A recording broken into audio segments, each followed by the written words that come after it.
I'm ready. Oh, sorry, I went here. You're good. I am ready. Go for it. Alrighty, sir. So, hole in one on your 16th hole of the day, number 7. Awesome. Amazing. Shot. What was talk us through the shot and the club and the plan on that hole? I mean, you want the short version or the full version? What do you want? Full version. Yeah, let's go. I've been playing, I played so amazing last week, and I've been playing so lousy this week. It's funny, swing-wise, I putted great yesterday, just sort of hang in there, and it's awesome for me that I played lousy and made the cut. That feels amazing. But I just hit the worst tee shot ever the hole before, a diving toe hook.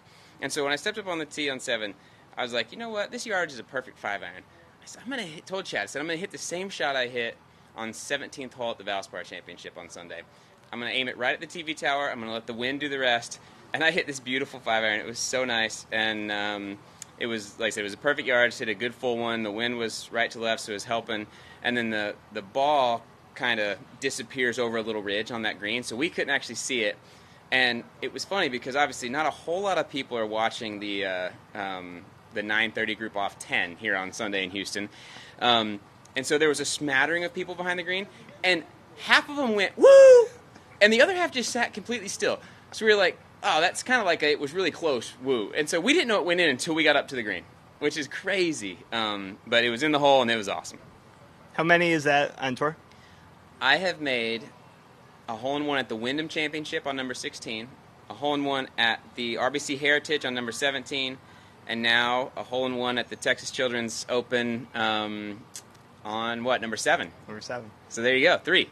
Is that a cool thing, even though, finish, I guess, middle of the pack, not Yeah. necessarily a memorable week in that regard, but is it a fun highlight that just punctuates the week, kind of? Well, it's funny. I don't remember what I finished either of those weeks when I made a hole-in-one at Wyndham or at RBC Heritage, but I do remember those shots, and I'm sure that this will be the same. This will be the same. It'll be, and I'll say, I hit a great shot when I made the hole-in-one at Wyndham. I kind of hit a kind of a miss-hit little perfect line shot to make the hole-in-one RBC, but this one was an absolutely perfect shot. So I will remember that. It felt just how I wanted it to, and it was awesome. And then playing with Scotty the first 2 days, and he's up there again, obviously not too much of a surprise, but what was it like playing with him? Is there anything you kind of noticed or learned or observed just from how he navigates his way around a course? Spectacular experience to play with him, first of all, because, he is doing what I'm striving to do. He is playing consistently well in contention week after week after week. So it was great to see that up close. And it was really interesting to see. He does everything really well, and obviously he is we're talking about historically good ball striking statistics. But I don't think he had his best stuff this week when I played with him. I think he was. He was offline a little with the driver. He was, missed some iron shots, but I guess is a very rarity. And he still was 1 or 2 off the lead, when we were done playing. I guess he ended up being 4 because he made a little mistake on our last. But so just to see, he's got the total package. He's got the short game and the putting too. It was great to see and very inspiring because that's what I'm striving for. And then I wanted to ask too. You from Tennessee, you won, and we got Steven Yeager up on top of the lead. Little Tennessee era. Have you spent much time with him along the way? I haven't spent a ton of time with him, but we've always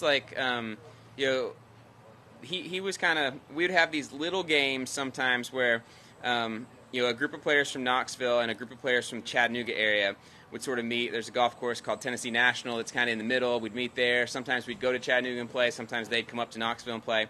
Like I said, sometimes we'd meet in the middle. So we would have these little games, and it's really, really fun to see, 2 of us, there was probably 6 or 8 or 10 of us that were aspiring kind of mini tour type players, and it's really cool to see 2 of us out here. And he's obviously, for the better part of the last 2 years, he's been playing really, really well and knocking on the door.